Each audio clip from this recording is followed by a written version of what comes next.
Mr. Solheim, welcome to iChongqing. Thank you so much. Ni hao. Ni hao. So we have appreciated that you take the time out of your busy schedule for taking our interview on the topics of climate change. So the first question is while the world is exposed to turbulences such as pandemic, conflicts, and inflation, so what are the challenges and opportunities that you think for the international cooperation in tackling climate change? I think it's absolutely adamant that we work together because fighting climate change is in the interest of everyone. But if we work together, we can exchange ideas. We can, for instance, exchange ideas as how to make the green transformation fair so that everyone is included. And we can exchange technology. China is now the dominant player on every singular technology for the green transformation. 80% of all solar panels in the world are made in China. So we need more investments, Chinese investments in green sectors in Europe and North America, and Western investment in China. So we can change technology and ideas. I see. So personally, are you optimistic about the future to come on this topic? I'm very optimistic for one particular reason, and that is for the first time in human history we have the win-win policies for the environment.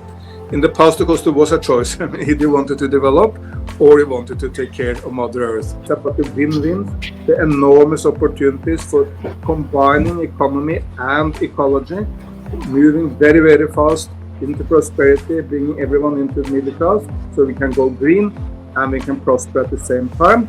That's, of course, also why President Xi has made this slogan, green is gold.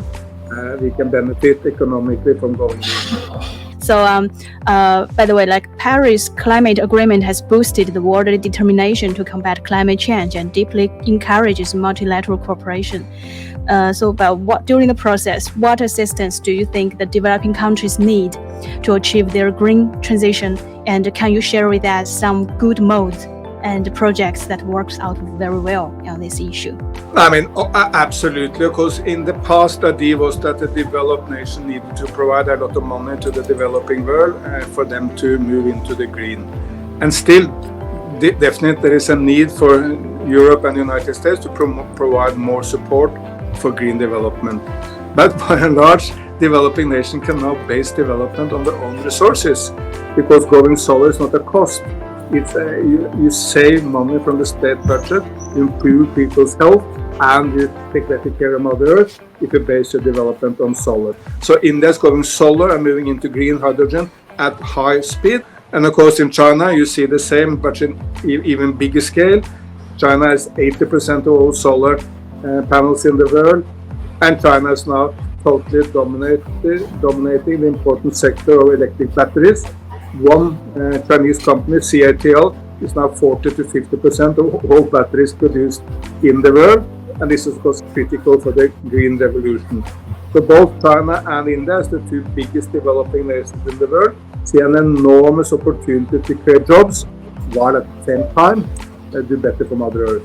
Do you think in the area of green development, what can China and Europe can start to explore together, and what experiences maybe the two can borrow from each other? We need to exchange technologies, we need to exchange best practices, we need of course to exchange ideas as to how to handle important issues. One very important issue is to make a fair transition, because both in Europe and in China, and for that matter in the United States, some areas and some people may benefit more from the green transition. If you are living in, say, Guangdong or Jiangsu, some of the most advanced provinces of China, the green transition may be easier than if you're living in, say, Shanxi or Liaoning, which are more based on traditional industries and coal. And exactly the same in Europe and in America.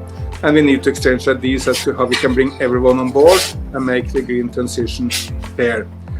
Let me add that Belt and Road is of course a fantastic vehicle for green investments in the world.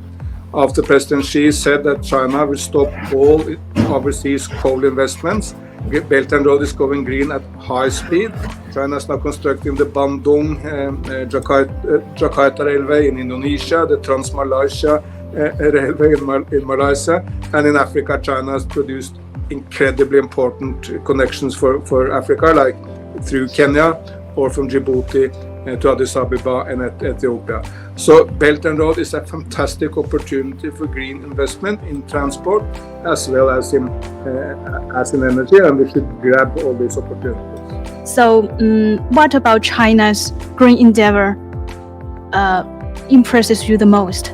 I think the most impressive is the determination to change so fast. I mean, China has reduced pollution in the main cities in 7 years at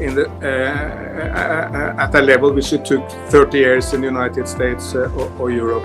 So the speed and determination is incredible. In Zhejiang province, for instance, they have cleaned up some of the rivers in an absolutely amazing way.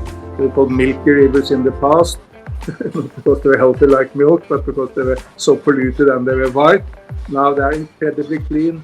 You can send your toddler child into the river to take a bath, no problem. But the same, of course, is the case now in so many other Chinese cities. So China, the determination, this absolutely speed of these changes is what I think is most important. Okay, great. Yeah. So thank you very much for these brilliant answers, and that's all for this time's interview. Thank you so much. It's my pleasure to relate to Chongqing, a great city with an enormously positive future.